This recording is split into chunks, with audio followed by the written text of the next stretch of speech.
Kembalinya Sang Raja. Bab 43. Siapa yang memberitahumu ini palsu? Bersandar di kursi, Su Chen berkata dengan tenang. Dia percaya bahwa meskipun dia memberi Zhou Tonghai 100 keberanian, dia tidak akan berani memberinya kalung palsu. Wang Zilong dengan tenang menyilangkan kakinya dan berkata, Su Chen, kamu mungkin tidak tahu asal-muasal kalung ini. Karena kamu tidak tahu, biar ku beritahukan padamu. Sebenarnya nama kalung ini adalah Future Star. Tidak dijual dipajang di toko perhiasan Chow Tai Fook. Harganya 28 juta. Kalaupun saya menggunakan status keluarga, saya tidak memenuhi syarat untuk membeli kalung ini. Apa bisakah kamu melakukannya?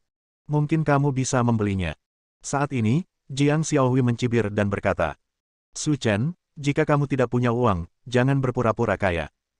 Sekarang kamu sudah mengacau. Jangan salahkan kami, Zilong, yang berpengetahuan luas dan mengungkap tipuanmu. Siapa yang memintamu berpura-pura menjadi gemuk? Berhenti bicara. Hadiah itu ringan tapi kasih sayang itu berat. Tidak peduli apa yang Su Chen berikan padaku, aku menyukainya. Hadiah ulang tahun tidak bisa diukur dengan uang. Yurou, jika kamu mengatakan itu, paman akan membantahmu. Jiang Jiangang berkata dari samping. Memang benar kebaikan lebih penting daripada kesopanan, tapi semakin mahal hadiah yang diberikan pihak lain, semakin penting dirimu di hati orang lain. Lihat calon pamanku, dia hanya punya kalung jutaan dolar. Ini sudah cukup untuk menunjukkan bahwa putriku memiliki status yang luar biasa di hatinya. Setelah mengatakan itu, Jiang Jiangang melirik Su Chen dan melanjutkan. Dan Su Chen hanya memberimu kalung palsu, yang menunjukkan bahwa kamu sebenarnya tidak memiliki status di hatinya. Jika kamu bahkan tidak bisa membedakan antara berlian asli dan palsu, ayo putuskan hubungan dengan teman picik itu mulai sekarang, kata Su Chen dengan tenang. Ya, aku mengerti. Lu Yurou berkata dengan patuh. Yurou, temanmu ini pasti terlalu bangga pada dirinya sendiri.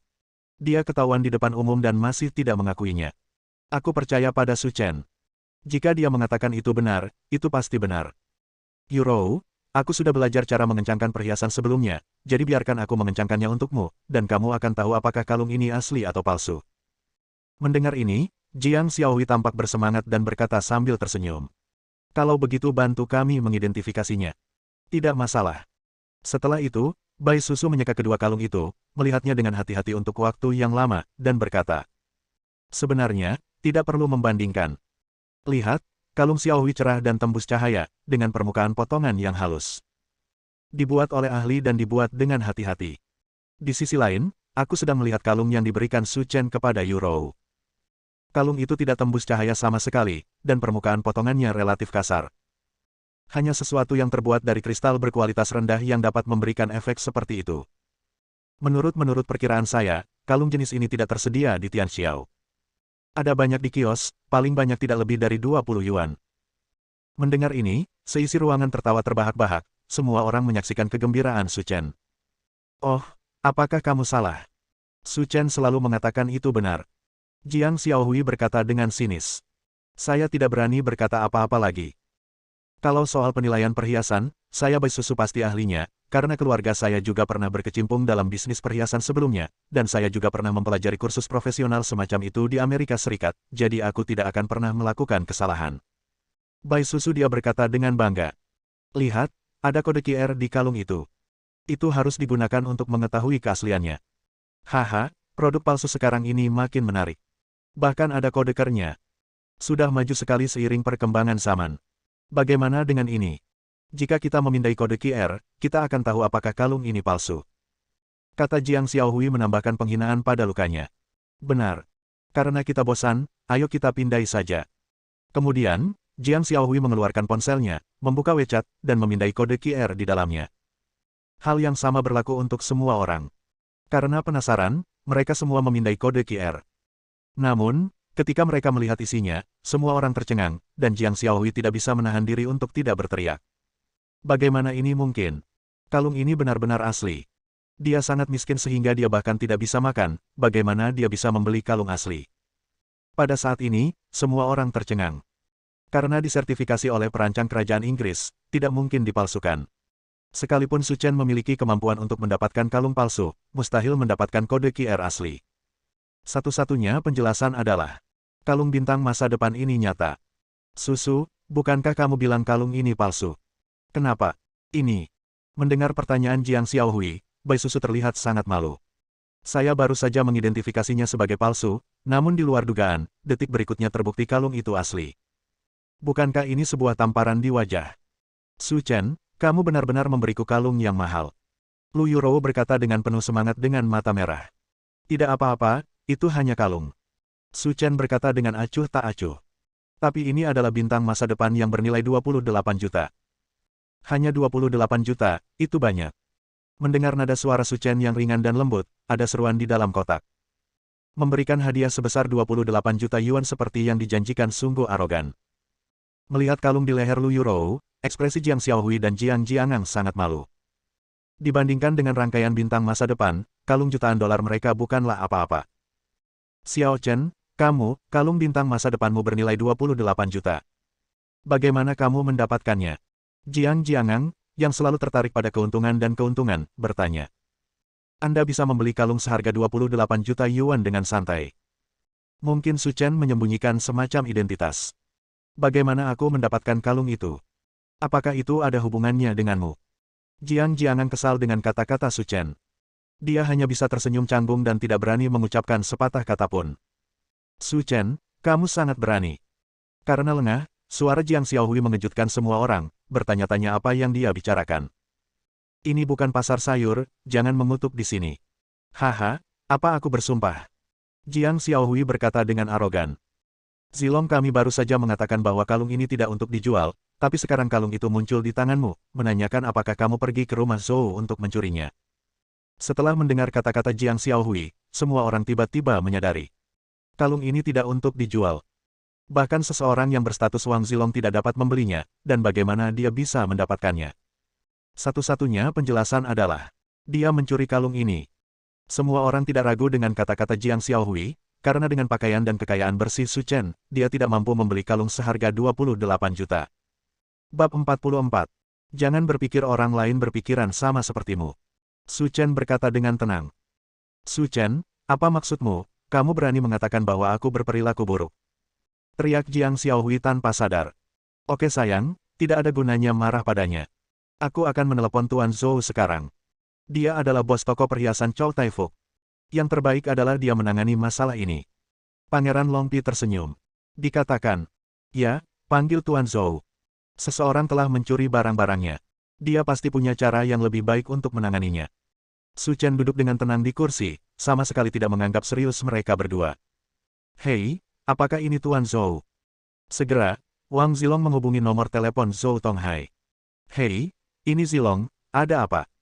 Suara Zhou Haitong sangat keras sehingga meskipun tidak dibuka untuk umum, semua orang di dalam kotak dapat mendengarnya dengan jelas.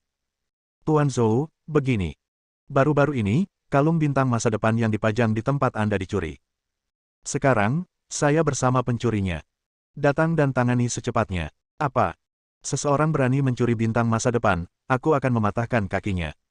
Karena Su Chen tidak mengambil kalung itu, Zhou Tonghai diam-diam memasukkannya ke dalam mobil. Tapi dia tidak menyangka seseorang akan begitu berani membuka jendela mobil dan mencuri sesuatu. Ya, itu memang dicuri, jadi sebaiknya kamu urus saja. Oke, kamu di mana? Aku akan ke sana sekarang. Bahkan melalui telepon, Anda bisa merasakan kemarahan Zhou Tonghai. Haha, Tuan Zhou, kami berada di Hotel Sofitel, kamar 502. Baiklah, aku akan segera ke sana. Setelah menutup telepon, ruangan menjadi hening sejenak, semua orang memandang Su Chen dengan sombong. Su Chen, aku benar-benar minta maaf. Meskipun kedua keluarga kita saling kenal, kamu mencuri sesuatu dan aku tidak bisa melindungimu, jadi aku harus memberi tahu pemiliknya. Tapi jangan khawatir, bukankah Tuan Zhou berkata bahwa di telepon? Saya baru saja menyelat tangan dan kaki Anda akan menyelamatkan hidup Anda, tetapi ada baiknya Anda dapat menerima asuransi cacat ketika saatnya tiba, jadi Anda tidak perlu khawatir mati kelaparan. Suara, wus. Saya melihat sumpit terbang melewati sisi wajah Jiang Xiaohui, seperti peluru, menembus dinding di belakangnya.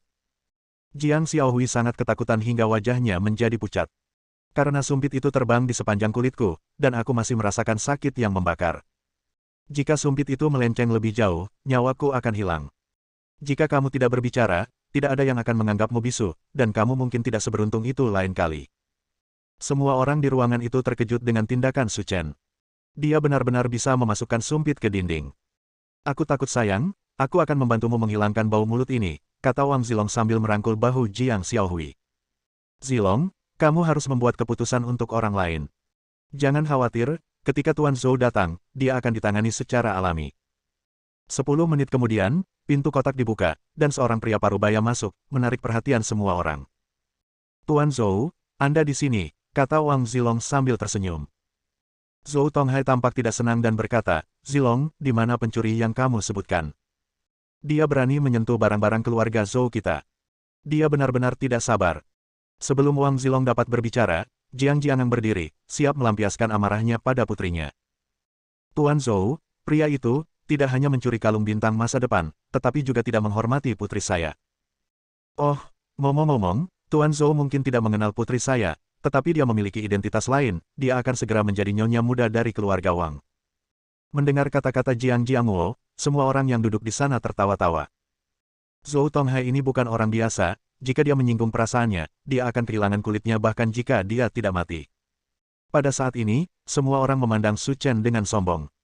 Haha, aku sering berpura-pura sebelumnya, mari kita lihat bagaimana kamu terus berpura-pura kali ini. Mengikuti arah jari Jiang Jiangang, Zhou Tonghai melihat wajah dengan ciri halus dan garis kuat. Dia awalnya ingin menamparnya, tetapi ketika dia melihat orang itu dengan jelas, seluruh hatinya tenggelam. Bukankah ini Tuan Su? Tuan Zhou, apakah kotak ini terlalu kecil untuk Anda gunakan? Retakan. Sebelum Jiang Jiangang menyelesaikan kata-katanya, dia ditampar wajahnya oleh Zhou Tonghai. Dengan kekuatan Zhou Tonghai, tamparan ini langsung membuat Jiang Jiangang berputar, membuatnya tidak dapat menemukan jalannya. Semua orang di dalam kotak itu bingung. Apa yang terjadi? Oke, mengapa kamu memukuli Jiang Jiangang? Jiang Jiangang pingsan di tanah, menutupi wajahnya.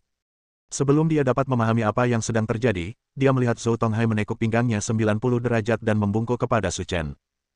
Tuan Su, anak kecil ini memiliki penglihatan tetapi tidak mengenali Gunung Tai. Dia tidak tahu Anda ada di sini, jadi saya meminta Tuan Su untuk menghukum Anda. Mendesis. Semua orang tersentak. Ini, apa yang sedang terjadi? Zhou Tonghai yang terkenal benar-benar membungkuk padanya. Dan dia bahkan memanggilnya Tuan Su. Tuan Zhou, apa yang terjadi? Dialah yang mencuri bintang masa depan. Jiang Jiangang adalah ayah Jiang Xiaohui, dan tindakan Zhou Tonghai sama saja dengan tamparan di wajah. Zhou Tonghai mendengus dingin dan berkata dengan suara dingin. Pangeran Long, saya tahu bahwa dalam hal sumber keuangan, keluarga Zhou kami tidak sebaik keluarga Wang Anda. Jika Anda berani tidak menghormati Tuan Su, saya tidak akan biarkan kamu pergi bahkan jika kamu mempertaruhkan hidupmu. Pada saat ini, para wanita di dalam kotak sekali lagi mengalihkan perhatian mereka ke Su Chen. Sekali pandang membuat Zhou Tonghai menyerah. Saya dengan santai memberikan kalung berlian senilai 28 juta. Pria ini tampaknya lebih dari yang terlihat. Oke, kamu tidak ada hubungannya di sini, turunlah. Su Chen berkata dengan tenang. Ya, karena Tuan Su tidak punya wewenang untuk memberi perintah, yang muda akan mundur. Zhou Tonghai pergi, kotak itu menjadi sunyi, dan tidak ada cara untuk memakan makanannya. Jiang Xiaohui, apa yang terjadi di sini? Bukankah kamu mengatakan bahwa dia adalah orang miskin? Bagaimana dia bisa memiliki kemampuan untuk membuat Zhou Tonghai menyerah? Wang Zilong bertanya dengan suara rendah. Sekarang, Jiang Xiaohui juga tertipu. Dia tidak yakin apakah Su Chen benar-benar menjadi terkenal dalam 3 tahun terakhir. Tetapi, dia tidak bisa menerima bahwa Su Chen menjalani kehidupan yang lebih baik darinya. Karena dia hanyalah orang miskin dari pedesaan. Dan dia adalah putri kebanggaan sebuah kota besar. Kenapa dia lebih baik dariku? Zilong, sekarang bukan waktunya membicarakan hal ini. Banyak sekali orang yang menonton. Jika kita tidak mengembalikan wajah kita dulu, kita akan sangat malu. Jangan khawatir, aku punya solusinya. Sekarang, Pangeran Long tidak bisa mengendalikan sebanyak itu lagi. Tidak ada yang lebih penting daripada wajah Anda sendiri. Meskipun Zhou Tonghai memiliki kekuatan, keluarga Wang lebih kuat dari keluarga Zhou. Tidak perlu takut padanya.